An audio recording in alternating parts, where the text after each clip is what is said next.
pizza. So, okay. And we are adding some more chairs in the back. So with that being said, I'm going to go ahead and start our honoree presentation, and then I'll turn it over to our panel.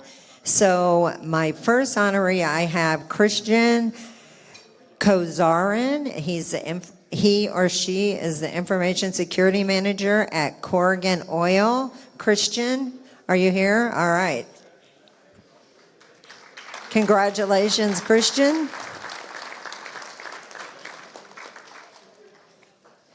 I have Cindy Angelo, Deputy ISO at Mercedes-Benz Financial Services. Cindy, are you here? All right. I pay a lot of money to your organization. Congratulations. All right. Don Christie is the Director of IT at, is it Roush? All right. Congratulations. Do you need a seat? Okay. All right. Matthew Hempstead is the IT Director at Hendrick Petroleum. Matthew Hempstead, are you still here? All right, Matthew, congratulations.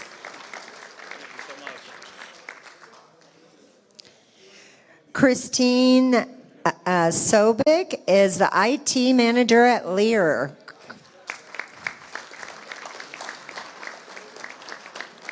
Congratulations. Jeanette Barreto is the Head of Cybersecurity at Yazaki. Jeanette, are you here? Or Jeanette? I know she was here earlier. Mary Ann Abino is the IT GRC admin at United Wholesale Mortgage. Congratulations. Chris Sullivan, IT Security Analyst at SAF Holland. Chris Sullivan, come on up.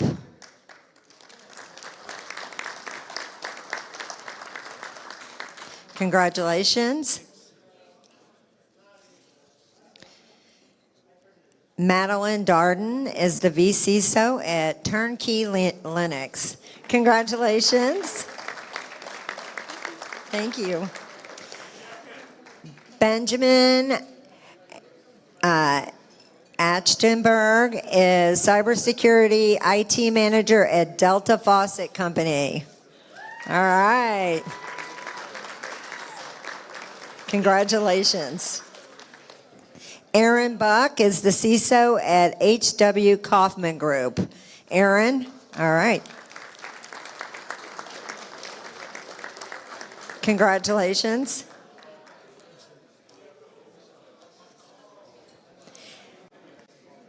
Hemeth, are you still here? Hemeth. All right.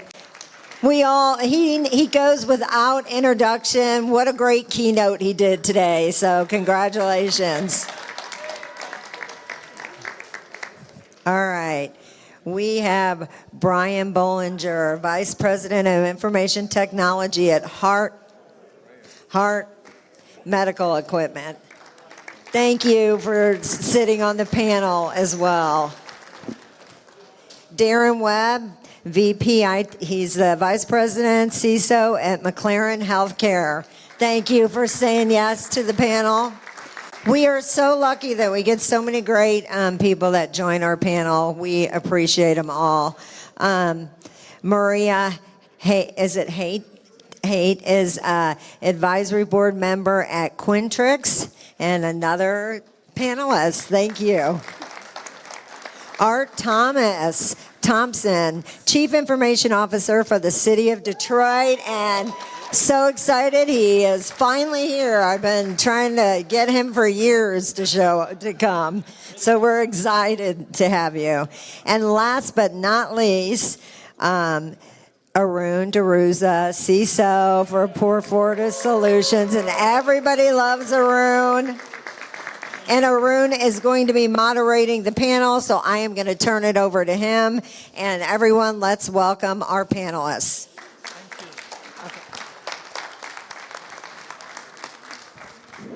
Hey, can you hear me? Ah, it's clear. All right. Now, 1 second. I need my glasses. This is the perils of getting older, right? Your eyes don't work.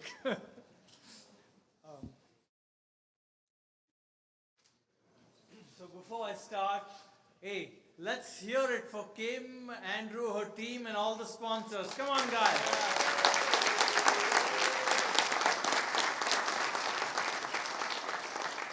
What a wonderful day.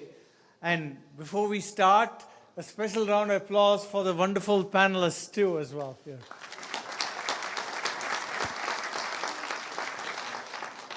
Before we start to get warmed up, if you can just say a word or two of sentences about yourself, one after the other, I really appreciate it. And so does the audience. Certainly. Testing, everybody here. There we go. I'm Brian Belanger. I'm Vice President of IT and Security Officer for Hart Medical Equipment, which is a medical equipment provider in Michigan and Ohio. Good afternoon. Art Thompson. I am the Chief Information Officer and Acting CISO for the City of Detroit, small city east of here. I'm Maria Haight. I have been the role of CIO and CISO in multiple industries, CPG, telecom, light manufacturing, you name it. Hello, everyone. Darren Webb. I am the former CISO at McLaren Healthcare. For those that don't know, I recently resigned in between positions right now, but happy to be here today. And I'm Arun D'Souza, and I'm an executive advisor with Netscope and managing director of my own LLC, Pro Photo Solution, a long-time CISO in this community, and I know a lot of you, so good to see you again.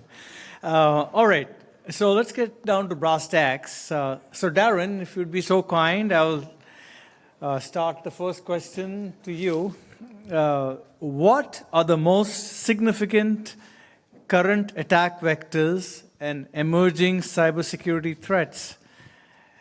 And how should organizations mitigate and prepare for them? So, obviously, for those of you that have been here for most of the day today, we've talked about most of those emerging threats already. To prepare for this, I printed out a list, and I think we've covered them all today. So, ransomware. Obviously, coming from healthcare, ransomware is a huge attack vector. Nation-state attacks. There was a presentation on that right before this. Internet of Things, we all know the threats involved there. Artificial intelligence. Lots of conversations about AI and the good and the bad around what AI does as far as our threat vectors.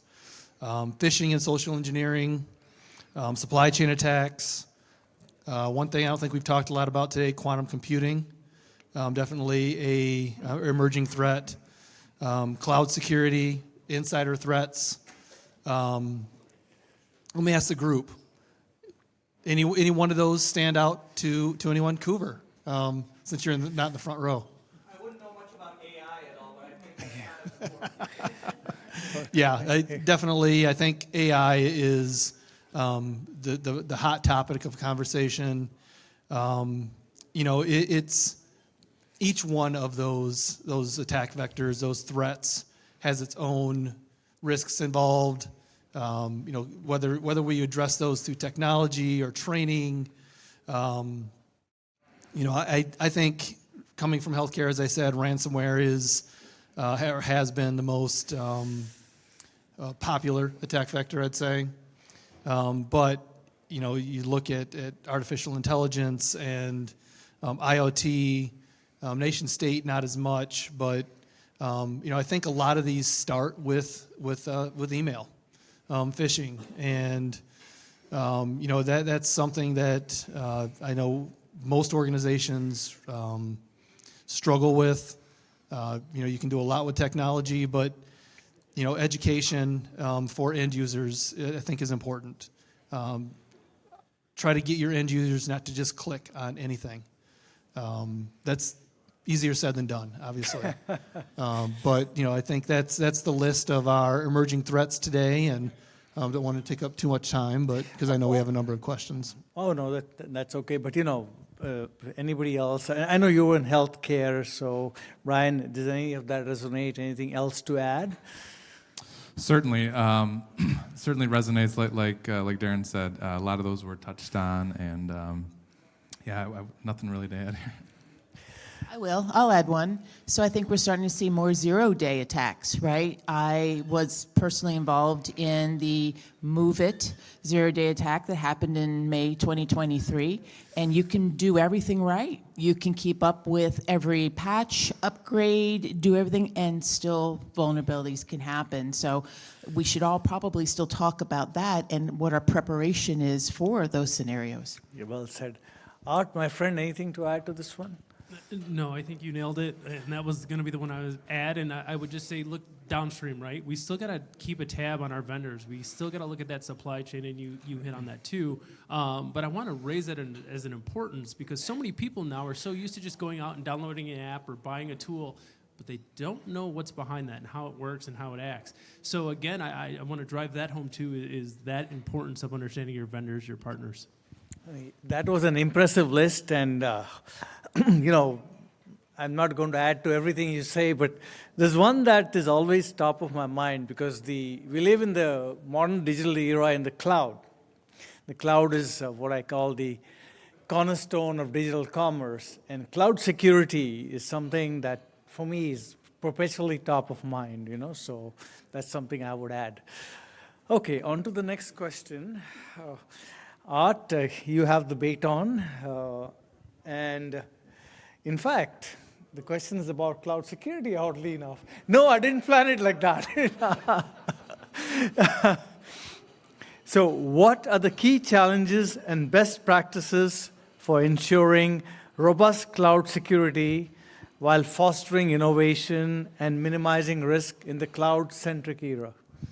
Well, I think, getting people to understand and starting off on the right foot, right? So you can't just sign an agreement and then later worry about security. So much of the responsibility lies on that paper document. And I know, of course, it's it's not real paper anymore. But, getting people to understand that, these agreements, pushing things to the cloud, there still is a level of responsibility around security. So making sure that, as I touched on earlier, you understand that supply chain, what their back end looks like, but then also what is that kind of step to getting your product in the cloud and making sure it's still secure. Because I hear all the time, and it's usually from non-technical folks, but the CEO will just put it in the cloud. That's where it'll go, and it'll be easier if we do it that route. No, we still have responsibility, right? I'm just shifting from, instead of having it here where I have to pay for electricity, I'm now paying Amazon or somebody else to pay for the electricity, but I still now have to secure that application and make sure that we're providing controls around it. And so, again, I cheated, but, hitting that supply chain, hitting that agreement, I think that is so lost on people, the importance of contractual agreements and understanding responsibilities.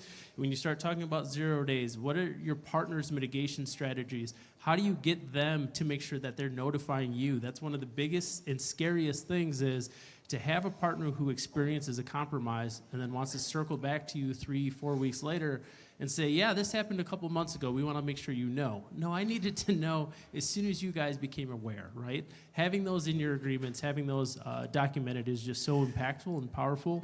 I think that's probably some of the biggest tips, I would say, to making sure that you're secure in a cloud environment, for starters.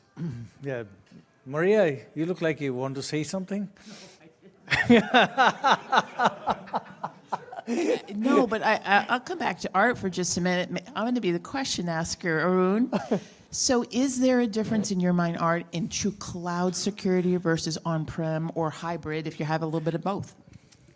Yes, and the difference is really thoughtfulness, right? So we think of securing a data center as a lock and a key, and you've got that physical security. And actually, we were just talking about that earlier. Is that physical security, right? It is different Whereas you've got everyone so used to these buzz terms as cloud, and like my dad, he will swear, he's like, I don't know what layer it is in the atmosphere, Art, but it's up there. I'm like, no, Dad, that's not how it works. Like, so getting people to understand that there is a clear difference, but the need is still there. It just shifts a little bit. That contractual agreement, instead of being with a partner or being done in your supply chain, when it's on-prem, it's more or less in your controls and building controls around that. But as you go to the cloud, it's now shifting that liability, but still making sure you have oversight and insight into what that security looks like. If I may, it's an interesting question, Maria, if I may.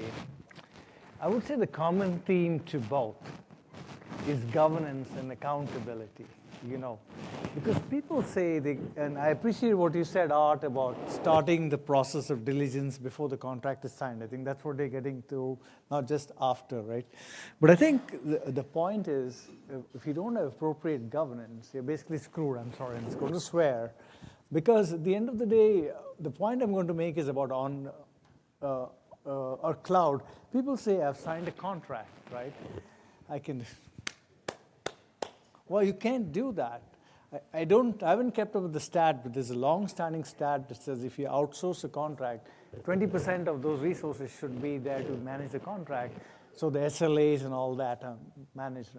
But at the same point in time, if it's on-prem, you still need the same. You need operating level agreements. You need all that.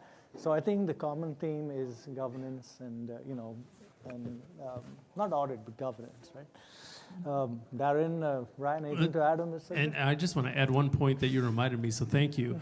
It is at the end of the day, one thing that I want to point out to everybody, and I've learned this in my career, is whether it's in the cloud, whether it's on-prem, whether it's a shadow IT project, at the end of the day, as IT leaders, whose fault is it? Ours. It doesn't matter, right? Someone signed the contract, a department, in my case, signs a contract. They still come back to look to me, and they go, well, Art, how are you going to fix this? Well, I didn't know anything about it. No one cares. They're like, well, all right, cool. Art, how are we going to fix it? So again, that governance model and making sure that people understand that at the end of the day, it stops with us. So for sure. Yeah, and just to add to that, Art, what you said, our responsibilities don't change when it comes to cloud versus on-prem. And I think a lot of people do make assumptions when it comes to cloud security, and that it's just baked in and it's easy, and you still have to do your due diligence, and you have to be very specific and make sure you understand how it's configured, how it's set up, so that we avoid those issues. Yeah, and I would add, I can't think of cloud security without mentioning MFA, and no longer being a best practice. It should be a requirement. Anything that's accessible online in the cloud should be a requirement. And really, if a manufacturer or platform doesn't have that offering or a single sign-on integration, maybe we shouldn't be using that platform because they're not prioritizing security. I want to just respond to a couple of things that were said. So, Art, you mentioned about visibility, right? So visibility is important, but I would say that the flip side of that coin is observability. Because the reason is observability is sort of visibility on steroids, because the tools and the platforms can actually enact proactive changes, corrective workflows, and so on, right? I think you're alluding to that, right? For sure, I think so. That's really great, and okay, so on to the next question. Brian, I guess you work in healthcare. There's a few number of devices that you have to use, right? Mm-hmm. Or a lot. Yes, lots. So based on IoT security, this is the theme, and Brian will lead off. So as the Internet of Things or the IoT expands, what security considerations are paramount, and how can vulnerabilities in IoT devices be addressed? Yeah, so I actually heard a presenter earlier say that the S in IoT stands for security, and I thought it was a great joke. Nobody laughed at the time, but I thought it was worth, I think it was the ESET guys, it was worth recycling the joke, because IoT has a bad reputation in security, and really for good reason. Traditionally, they don't prioritize security. I also think another reason is a lot of times the teams that are bringing forward these IoT solutions are not the security team or even the IT team. right? They're coming from different operations where they're not security first focused. So there's got to be a robust approval process that the security team has a final sign off on. If your company doesn't have that, that's got to be implemented. If you implement it and then have all existing IoT solutions go back through that process. Like I mentioned a moment ago, MFA has to be required. If it's not, don't even consider going with that platform if possible.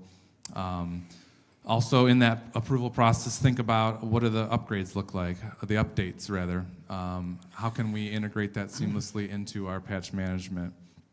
And then of course segmentation, that's what everybody kind of thinks of. IoT, just segment them, don't worry about it. But don't just put it on a VLAN, test that. Make sure that, get on that VLAN, make sure that you can't, cross into another network. So, and then also, I also feel like IoT is another thing that they are prone to pop up because somebody, again, a non-technical team has plugged them in, or maybe it was an existing solution that the vendor came in and upgraded it, and now it's connected to the cloud. And maybe you have your ports turned off, but they found a port that was plugged in, or they unplugged something else. So continuously monitoring for those, and hopefully having a software that will block those, if not at least alert you to that. I know that Darren, you worked off and on healthcare a lot, so maybe you can take the bait. Yeah, I mean, just to build on what Brian said, IoT security, I think, is a lot of times the last thing that people think about. You've got all these devices that people use, but they don't have the same security standards that things that we think about on a normal day-to-day basis. I think it becomes even more important because security is kind of a secondary thought when it comes to IoT. So, people want to use these devices. They want them to have full access to your network. There's no segmentation, but they present all kinds of risk. So, it's a real challenge, honestly. Yeah. No, and both of you are right. Segmentation is very, very important, right? But let's all remember also, I'm not for you guys now, but just to make a point, many of these devices, they come with cheap operating systems. They don't encrypt the communication to the cloud, right? Nobody tracks the identity of these devices, right? People say, what's Arun talking about? But you spoke of identity earlier, and you spoke about it again, and you know that. So I think it all starts with having, in my opinion, a very strong discovery that you're able to discover this device automatically as soon as they're plugged in, so that you can be proactive, right? I think that's also very, very important. And yeah, I like the micro-segmentation in particular, but you're right, it doesn't solve the problem. But it's back to the same theme, governance, right? Visibility, governance, and, execution. But please, Brian and Maria, anything to add on this topic? Not Brian, I mean Art, sorry. Okay. Okay, Maria, I pass the baton to you now. This theme is on regulatory compliance. And in your opinion, what role does regulatory compliance play in shaping cybersecurity practices? And how can it be leveraged for enhanced security, namely the theme of regulatory compliance as an ally, not a barrier? So regulatory compliance, for those of you who have been through audits, it really generates the common framework that we all are measuring ourselves against, depending upon your industry, whether it's SOX or a GDPR or ISO, it doesn't matter, whatever is appropriate for your industry. And if we don't all have that common framework, I'm not sure how we'd all know if we're doing well or not, right? And then to Art's point, how do I measure how well my third-party vendors are doing if they're not also meeting those same standards? So we have to have that, obviously. Where I think it can make it enhanced and not be a prohibitive measure is if you had the opportunity to stay on top of the changes that the regulatory is bringing, depending upon, again, whichever platform you're behind, it makes you more strategic in your thinking. It stops being that checkbox, we did this just to get through our certification or audit purposes, and now I'm being much more strategic in that thinking. There's one specifically in the financial industry called FFIEC, which I always loved because it gives you your levels of maturity in 5 or 7 different categories. And so it's something you can actually take back to your leadership team, to your board, and saying, hey, we're doing great here. We're failing a little bit here. You know, we're doing okay. We got a C, if you will, right? And we really should be trying to get to that B or A.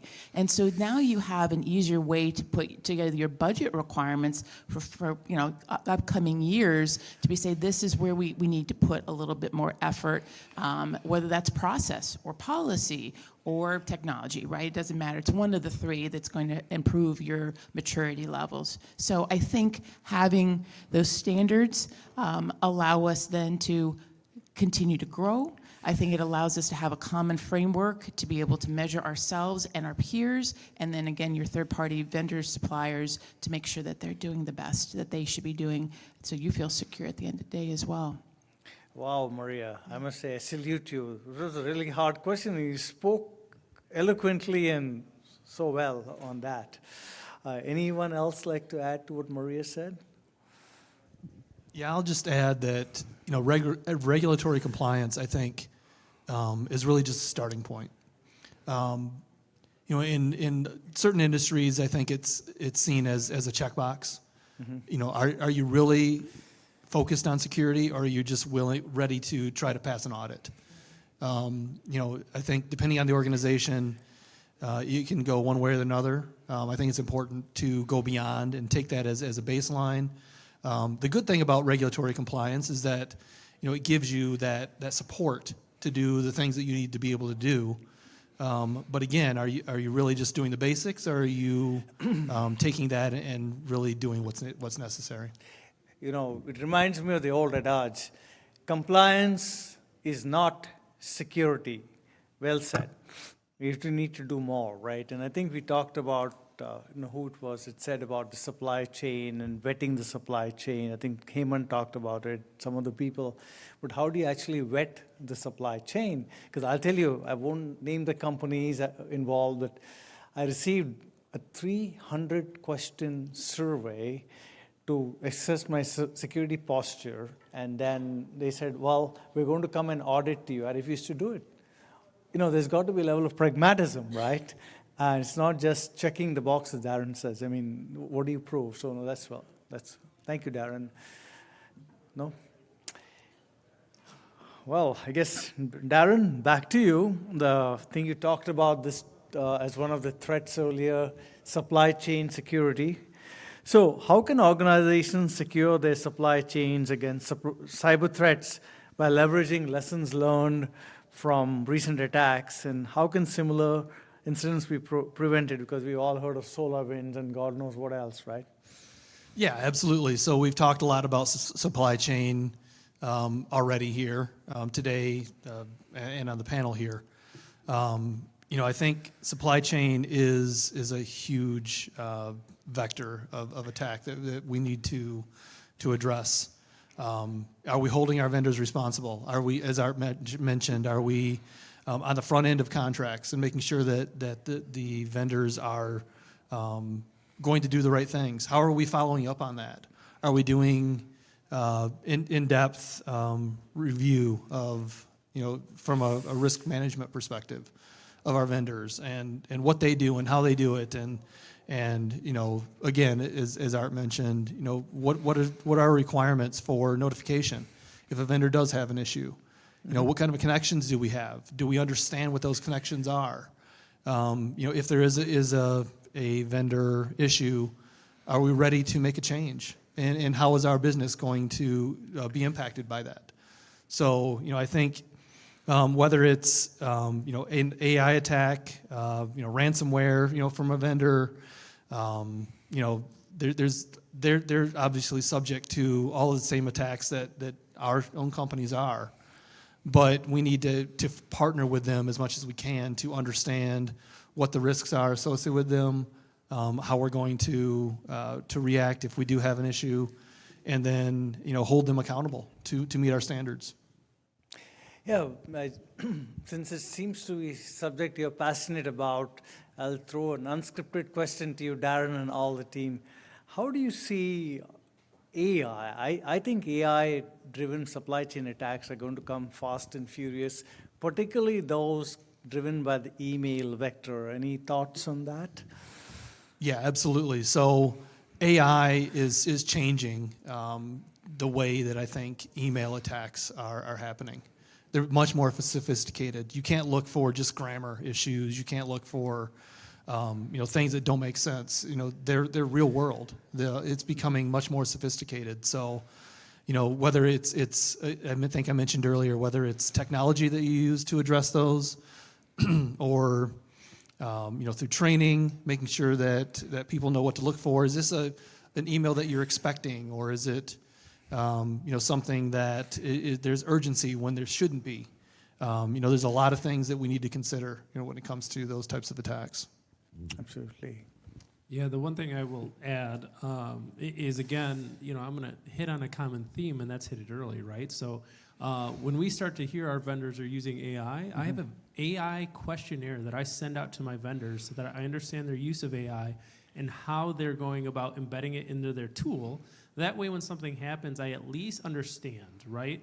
Nothing's going to be worse than, I'll pick on Oracle, for example, rolling out a new AI feature in their ERP, and then I have no idea about it. It's just there, right? That's frightening. That's terrifying to me. So again, hitting that early, making sure that you have that IT involvement, and you said it earlier, in the process early on, quickly. If someone's buying something new, we need to be a part of that now. This is a huge culture shift for a lot of organizations, where it's not just we'll kick it down the street to AI or IT later. It's no, include IT now. IT has to be at the table when we have these conversations, when we're buying new things, and AI is just going to bolster the need for that. So basically, you're emphasizing, if I may, governance, transparency, and partnership, not necessarily in that order, right? Yeah, I would add, and I think that's a good point that you made, with our vendors, as the bad actors are definitely using AI, so we've got to be using it. We've got to know it. Our platforms, our vendors, our security vendors need to be adopting it, but then also knowing how are they adopting it, right? So if they're slow to adopt, that could be a concern. And then if they're too quick to adopt, okay, making sure that they have a good handle on their own AI security, even if they are a security vendor, right? So there's definitely a balance there. But even with other vendors, we've used that as what are you guys doing with AI? Not much. Well, that's a concern, especially I think when it comes to, okay, well, in the security world, the attacks are becoming more sophisticated. Therefore, we need to be leveraging that. But again, at a responsible and knowledgeable way. Thank you. So we move on to the next theme, and that is focused on security awareness training. And this is something that is talked about a couple of times, but I've been tracking a statistic since 2013 by IBM, one of those divisions. And every year I read the statistics, it's always the same. 95% of security breaches are attributable to humans, right? Or the human firewall, as people call it now. So, obviously, as they said earlier, it can positively impact, but be interested in all your thoughts, starting with you, Art, on that. Yeah, I will say that culture, right? So this is one of the biggest challenges I had in my organization, is getting people to understand this, right? This is not a work thing. You don't 9 to 5 use technology, go home, and then you don't have to worry about it. This is a lifestyle change, right? And that's when we start talking about education, because the metrics never help us, right? It's, you train these people, you send them over and over, you keep trying, you push, and you still have, your 15, 20%, whatever it is, who continuously don't hit the mark. And so the numbers don't back us. But I think culturally, we have to get people to understand, if you have a phone, which 99% of people do, you probably have a banking app on there. You need MFA. You need advanced security. MFA, now is standard. Security isn't a work problem. This is a lifestyle problem. We rely on technology for everything we do. security comes along with that. They are hand in hand. So, I think it's still one of the most important things we can do. I don't think that that's going to change in 5 to 10 years. It's going to take time, and this younger generation is scary because they're so used to it. I've got a 2-year-old who can somehow, I swear, hack into my iPad, or we just look that much alike. I'm not sure which one it is, but, she gets right in there. And she can swipe, and, she probably doesn't know what she's doing, but she always ends up on Disney. The use of technology in this younger generation is going to vastly surpass what my generations before me were using. If we don't get people to understand that culturally security is part of that, they have to understand security, they have to understand passwords. All of this stuff will hopefully catch up, but if we don't make that realization, it's going to be lost on us and always going to be a problem. And that the first line of defense is what you're saying, or the human firewall, right? And I think your points are very apropos, especially because, starting with COVID and now even in the era of what I call distributed work, some people call hybrid work.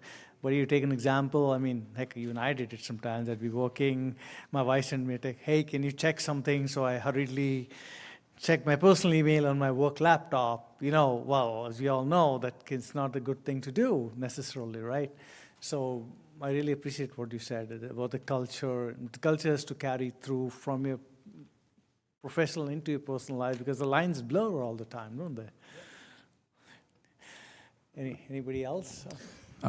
Yeah, I would say, and I remember, conversations about how often should we do phishing tests and courses to learn, and just over time, those concerns kind of going away, and just more frequently being a good thing, and then micro-learning being a more effective way to learn short things frequently.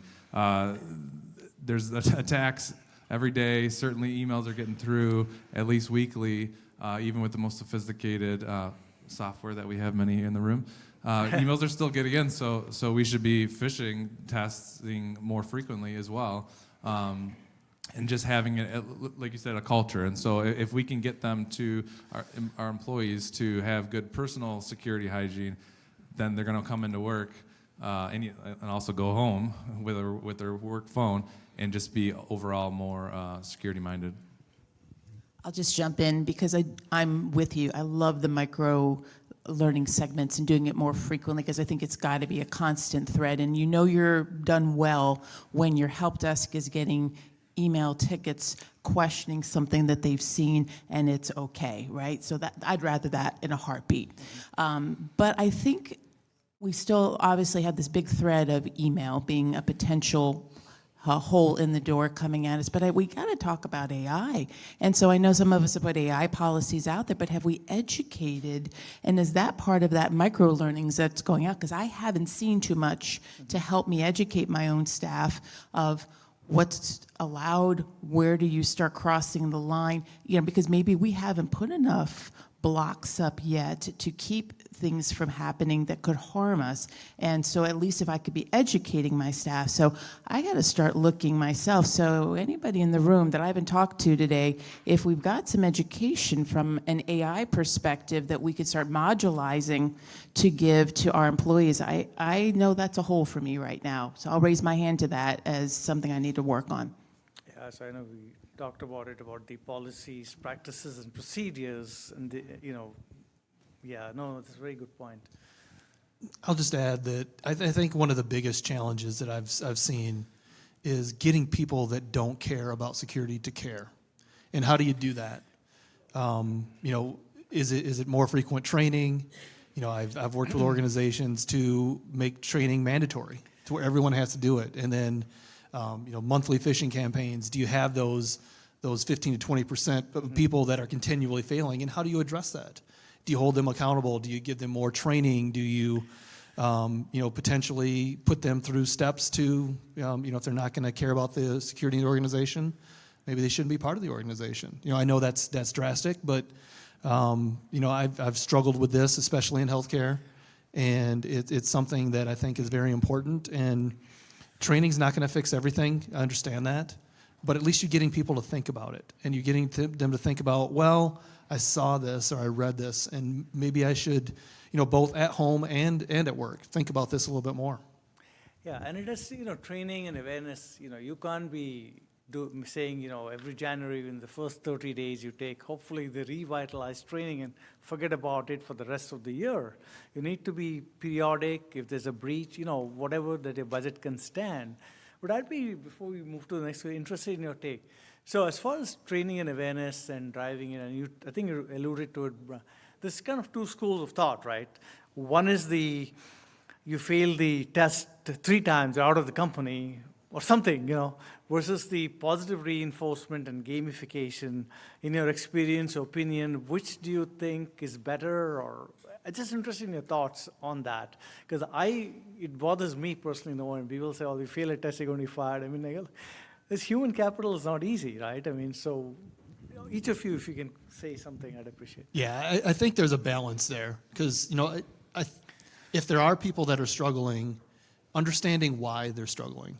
Are they too busy? Are they looking at email on their phone and they're not really getting a good sense of, the potential risk? I think you have to somehow hold people accountable if they're not paying attention, but understanding why, they're struggling with it. And, in large organizations, it's difficult because you have a lot of people and you have to address that, with a lot of different people at different levels. But, I think the gamification piece of it, rewarding, positive, if someone reports a phishing email, putting them into a drawing to win something silly, but, it motivates people. I think there's definitely a balance there. Yeah, I would say a little bit of both, I think, is a good balance. So a little bit of the carrot and the stick, but more or less have some type of reward, whether it's they go in a drawing or something like that. But then also, when they fail, assigning them courses to study. So that's not really a punishment, although if they fail a second time, you give them a half hour. Nobody wants to sit through a half hour one, so that's kind of a punishment, but it's like you're still training them. So it's a benefit, and then awareness. So that's what we would do after each one, assign training, and then notifying management, and then management has to meet, have a meeting with them. So really amplifies that awareness. And then after a couple times, that's on top of mind. They're scared to even open an email at that point. But your punishment, so to speak, is a retraining, retraining, that type of thing. Well, and don't forget, you're chasing people who haven't taken their training either, right? So we worked with HR and put some punishable actions in place, and it was more of sequential. If I didn't take my training the first, let's say, quarter, they obviously got a note, their manager was made aware. Maybe the second quarter in a row, it then became a conversation with the manager. And then maybe it was the third quarter in a row, then something, higher went up, it got, marked into their file. If it was in between, we were a little bit more lenient, things happen. But I think you also do need to check your phishing tools. Sometimes there's false positives on those, right? I've had it happen where I just opened the email to assess it, to see if it was, phishing, and it registered me as clicking on something, and I didn't, right? So you got to take a little bit of grain of salt that there could be some false positives in there too, right? No, thank you all. And that's, I spent more time on this question, but in the human firewall and first line of defense, so important. So this is all good stuff. Maria, you have the baton or the mic. So I think the next question to you, the theme is collaboration and information sharing, in the industry. So how can industry collaboration and information sharing enhance collective cybersecurity defenses? And in your opinion, can public-private partnerships enhance cyber resilience? Yes, I don't think there needs to be a line between private and public by any means. I think when we can collaborate, especially around threat intelligence, right? As soon as someone is learning about bad activity happening and they can get it out, let's do that, right? I also think you have situations with CrowdStrike where a lot of people got hit and didn't know what to do. And so every CIO and CISO I know is calling friends to say, did you figure this out yet? So you have, it shouldn't matter, public, private. There should be collaboration. I think that also then leads to improvement in policy and improvement in frameworks and even potentially improving the training that's made available to us because we're all collaborating, saying we need more of this in this area or that area. So public, private, I don't think it means a thing. Art, you come from the public side, interested. Yeah, I'm on the dark side here.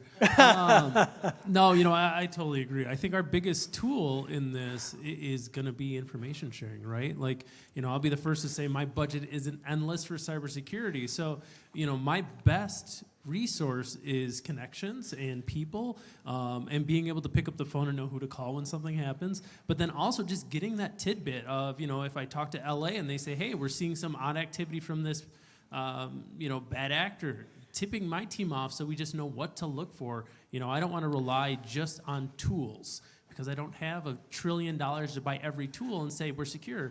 I think that public-private partnership, that data sharing, that collaboration between industries even, is just so critical to a good cybersecurity posture, and even just lessons learned, right? Like I can't protect myself from everything, but what I learn, I can share and I can talk to people and tell them so that they can go back and have that tidbit and hopefully improve their process.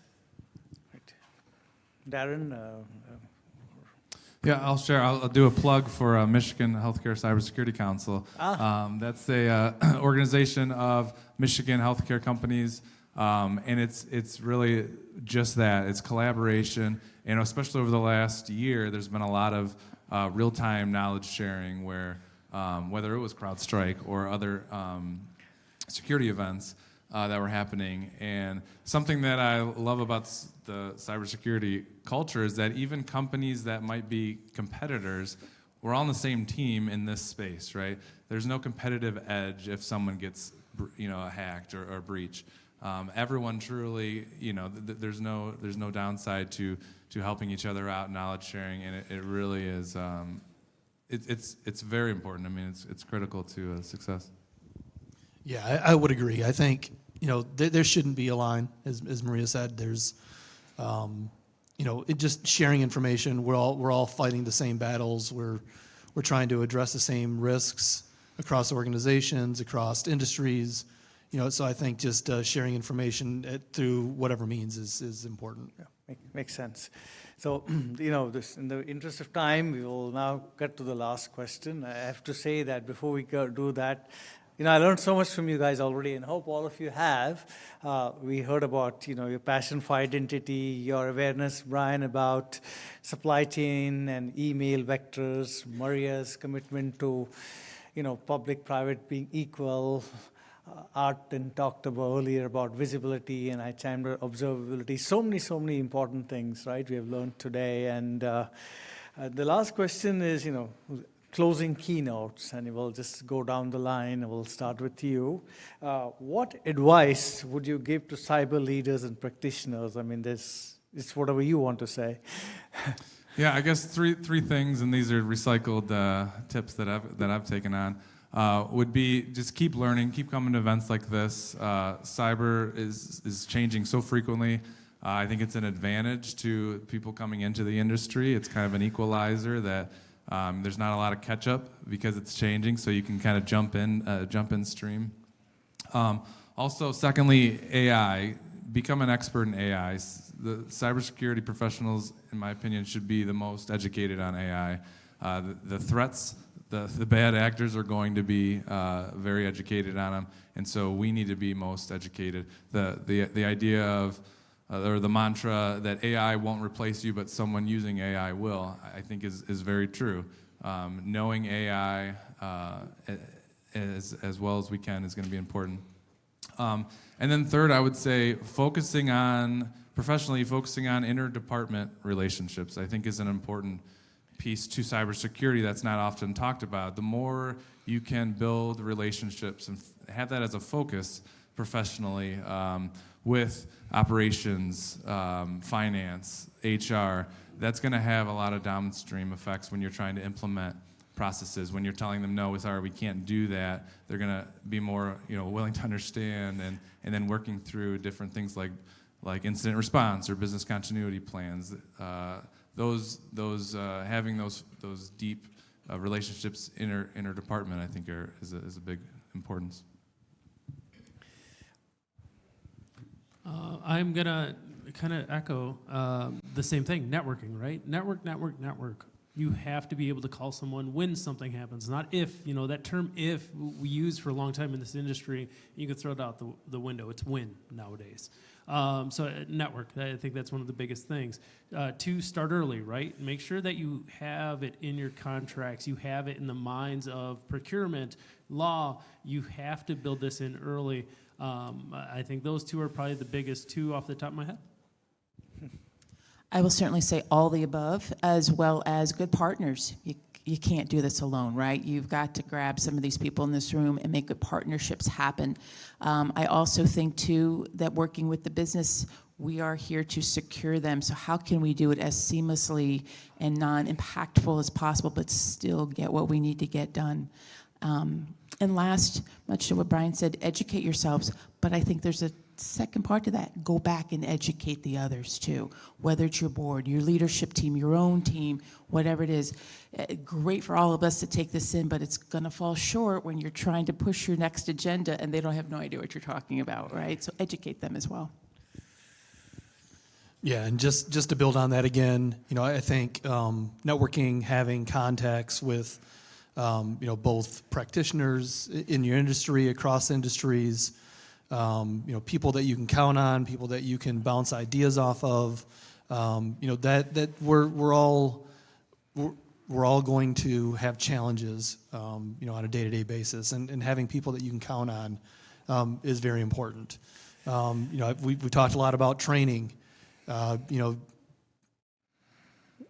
We in security, I think, make assumptions that everyone cares about security. And I think we learned pretty quickly that that's not true. People are just trying to do their jobs. We're trying to enable that through security, make it more secure, allow them to do the things that they need to do. So how do we get them to care about security? The last couple of times I've talked to different boards, I've left them with the idea of think before you click. And I know that's primarily around email, but just having that security mindset of, what are you doing? Why are you doing it? Why is it important? And what should you be thinking about before you click on that something? Thank you, Darren, and Art, and Maria, and Brian. This has been a really fantastic panel. We have a couple of minutes. Any questions for the esteemed panel, guys? Hold on.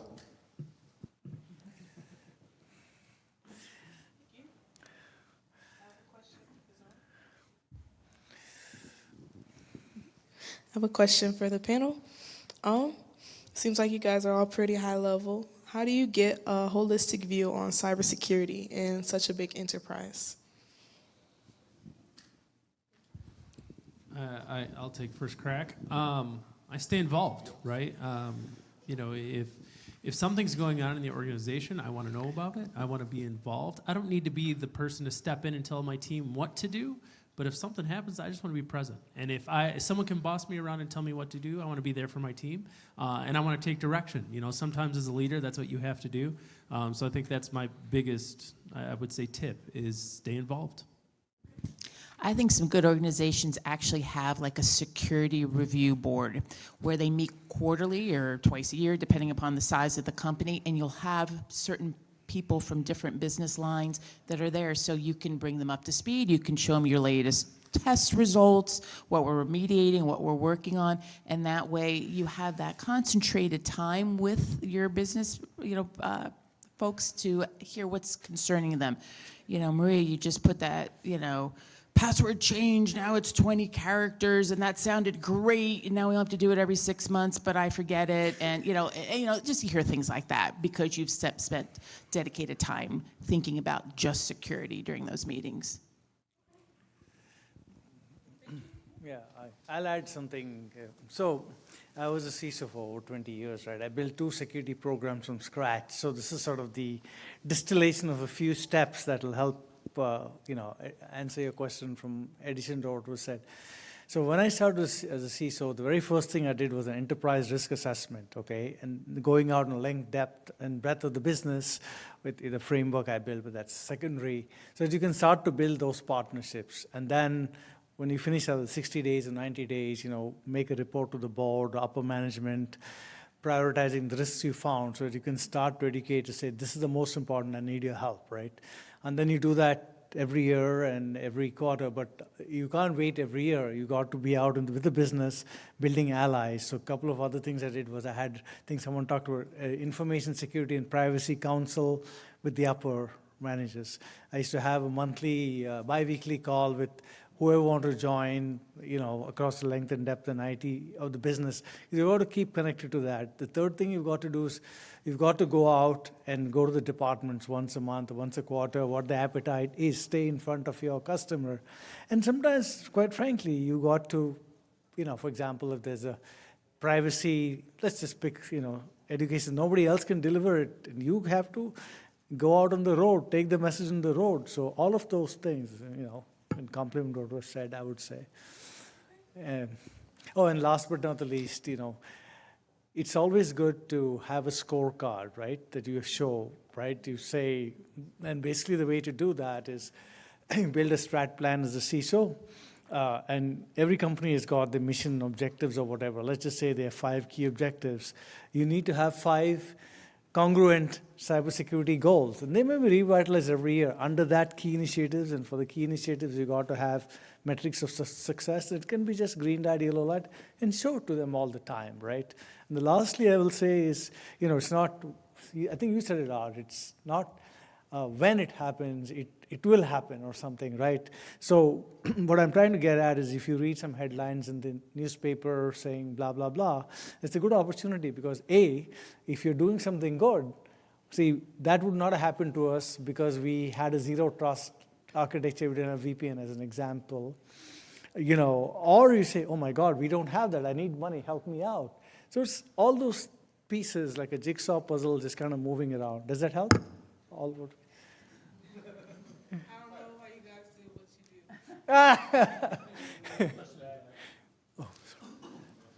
Hey everybody, first off, really good insights on the industry right now in cybersecurity. I guess my question really pertains to, with the rise of artificial intelligence, and obviously we have chief information security officers, BISOs, VP of IT security. What about having an AI security officer or an AI officer? Where would they fit in an organization? And what would you say, or when is it needed for a company to onboard somebody like that in today's market? Yeah, I'll pass it to the panel, but today's cybersecurity itself is under IT in many companies. And I think personally it's in the wrong place, right? So I'm very frank with you. So the thing that we have to always think about is what is AI? We don't want to make the same mistake with AI. Is AI an IT function? Is it an IT tool? It's a business tool. So yes, there should be an AI officer that has to be a peer, in my opinion, of the CIO and hopefully one day the CISO. That's at least my 2 cents on it. And I'm particularly being a flame rod so the STEAM panel can react to what I just said. Ladies first, come on, Maria. It's a really good question. I've not really thought that much about it, but I think to Arun's part, should security really be under IT? I certainly see in some organizations where they have not, and because they want the keys to the kingdom not sitting in one group, right? And if you go down that route, which you said, which it is a business solution, it's a business problem to be solved for, then AI would be the same way. But there is a little bit heavier technology piece, though, when you talk about AI. So I could see the argument for it being in IT as a sub-leadership role, potentially. Yeah, I would say great question. I think it deserves the attention enough to have that conversation of whether it should be a position. I personally think, with the last 2 years, generative AI being so much is open sourced and integratable, to where I think AI is just going to be in everything. And so to almost isolate it to a position, almost in a couple more years will be, well, okay, it's everywhere.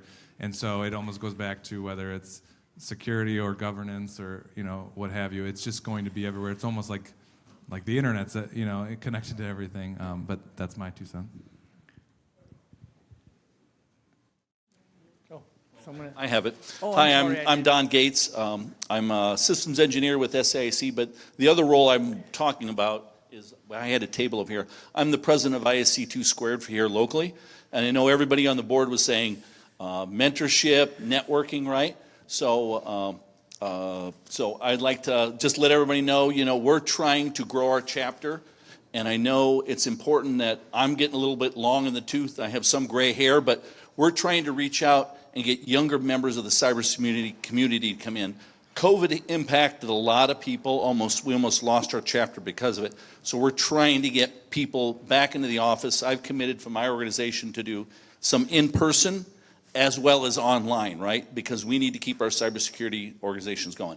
And I've committed to moving our online meetings or in-person meetings down to Detroit. So we're doing Tech Town. So Art, if I have a meeting, could I ask you then sometime to speak so I could, you know, get some of your people to join as well? So. Right.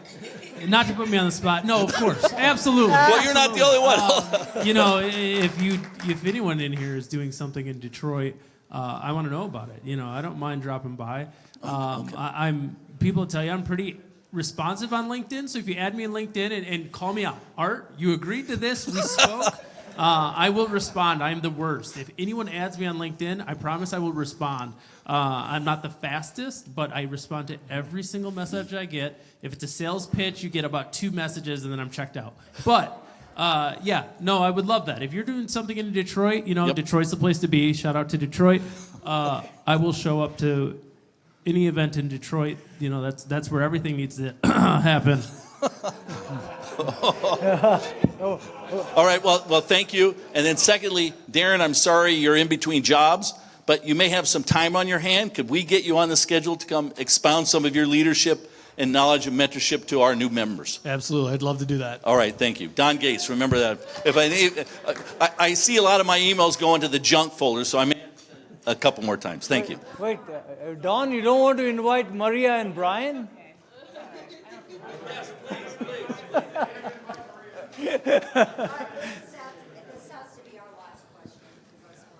So Maria in the panel, I really appreciate what you brought today. I really need to drive this home, though. You mentioned FFIEC as a model, and then the conversation about does cybersecurity report to IT? Folks, absolutely not should the cybersecurity report to IT. If you go FFIEC, as many of you who are in banking know, that is statutorily problematic. But scientifically speaking, the question you have to ask yourself is who's watching the watchers? And if your security team is reporting the IT team from a risk management perspective, I'm sorry, I'd be remiss if I didn't stand up and drive that home very strongly for the panel, so thank you. Okay, and you know, I'm sorry I did not do this in the beginning. How about a round of applause for our sponsors? Because we could not be here today if it were not for our sponsors. And a round of applause for our panelists and Arun, our moderator. Now we get to do the fun stuff, and I'm worried that I have more prizes than people here. So some people could be getting 2 prizes. You never know. Okay, so my sponsors, thank you for staying around. You guys, while we're doing prizes, feel free to break down. The bar is still open, though. The bar doesn't close until 6. So if anybody needs any more drink tickets, Contrast Security still has drink tickets. And thank you all. Thank you guys all for sitting on the panel. We could be here all night if I didn't stop it. So, okay. Let's go ahead and get started because we have a lot to get through. Okay, I'm going to start with Endace is giving away a $100 Amazon gift card. Oh, and the winner is Maureen Nemec. Maureen, Endace is just going to email you the gift card. Okay. Maureen said she might keynote speak for us next year, so we're going to see. Keeping my fingers crossed. Okay. Sorry, Maureen, didn't mean to put you on the spot there. All right. Captain Hyperscale is giving away a Beats wireless headphones. And the winner is, do we have, sorry, I'm going to probably mess your name up, C. Taram from Alps Alpine. Okay, all right. There you go. Congratulations.